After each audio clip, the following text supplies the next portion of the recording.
क्या आपने कभी गौर किया है, किसी भी कमरे में जो इंसान सबसे ज्यादा शोर मचाता है, जरूरी नहीं कि वही सबसे ताकतवर हो। कई बार सबसे प्रभावशाली व्यक्ति वह होता है जो कमरे के किसी कोने में चुपचाप बैठा रहता है। वह बहुत कम बोलता है, लेकिन उसकी मौजूदगी ही माहौल बदल देती है। ऐसा क्यों होता है? मनोविज्ञान कहता है कि हमारा शरीर हमारे शब्दों से कहीं ज्यादा जोर से बात करता है।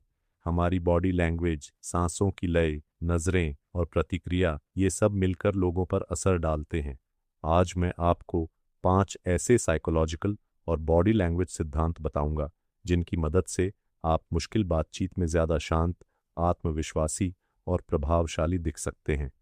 ट्रिक 1, दी साइलेंट लीडर। एक साइलेंट लीडर कम बोलता है, लेकिन जब बोलता है तो लोग ध्यान से सुनते हैं।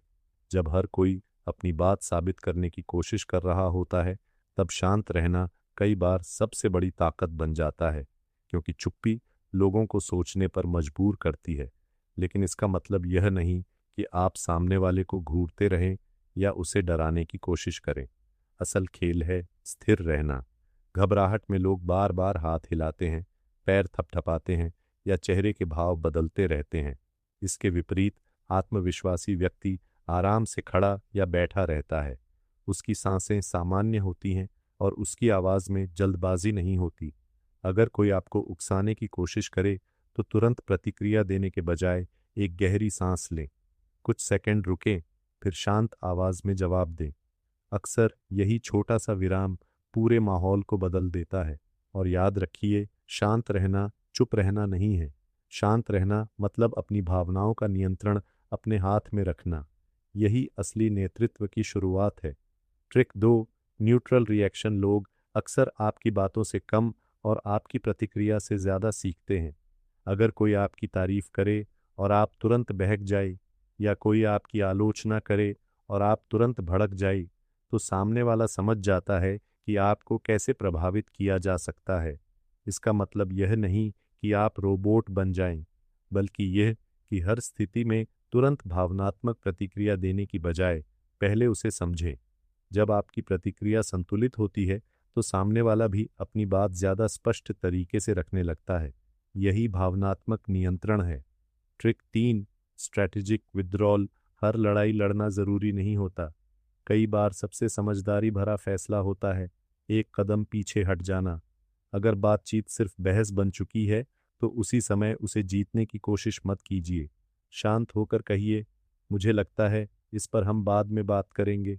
इतना कहकर बातचीत रोक देना कई बार घंटों की बेकार बहस से बेहतर होता है। यह हार नहीं, बल्कि अपनी ऊर्जा को बचाने की समझदारी है। Trick 4, emotional framing. लोग सिर्फ शब्द नहीं सुनते, वे यह भी महसूस करते हैं कि उन्हें क्या महसूस कराया जा रहा है। मान लीजिए आपको किसी से मदद चाहिए। अगर आप कहें, तुम्हें यह करना ही होगा, तो शायद वह मना कर दे।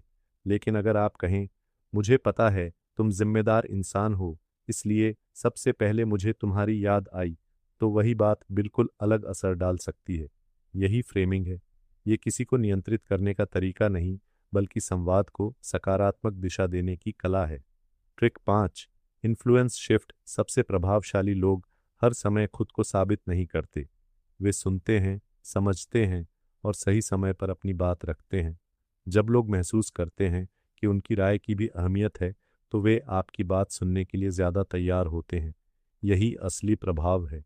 किसी पर हावी होना नहीं, बल्कि ऐसा माहौल बनाना जहां लोग अपनी इच्छा से आपकी बात पर विचार करें। निष्कर्ष, आखिर में याद रखिए, असली ताकत ऊंची आवाज में नहीं होती। वह होती है आपके धैर्य में, आपकी स्थिरता में और इस बात में कि मुश्किल हालात में भी आप अपने व्यवहार पर कितना नियंत्रण रख पाते हैं। जब आप अपनी भावनाओं को संभालना सीख जाते हैं, तो हर बहस जीतना जरूरी नहीं रह जाता, क्योंकि उस समय आपकी सबसे बड़ी जीत होती है खुद पर आपका नियंत्रण।